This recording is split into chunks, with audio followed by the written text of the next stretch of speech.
কি গো, আলু, ছোলা, লেবু, ধনেপাতা এগুলো দিয়ে কি হবে আজকে? কি করছো আজকে এই তুমি? যে আলু সেদ্ধ করলাম।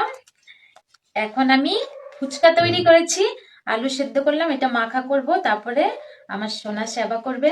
সবাই তো রাস্তার ধারে গিয়ে ফুচকা খায়, তো আমি আর সোনা তো সেটা পারি না, যার জন্য আমি ঘরেই ফুচকা তৈরি করেছি। এখন এই যে আলু সেদ্ধ করলাম, ফুচকা বানাবো, বানাবো বলতে রেডি করব, সোনাকে সেবা দিব। আচ্ছা বলো তো ফুচকা কার কার পছন্দ? অবশ্যই কমেন্ট করো। জয় শ্রীকৃষ্ণ, রাধে রাধে।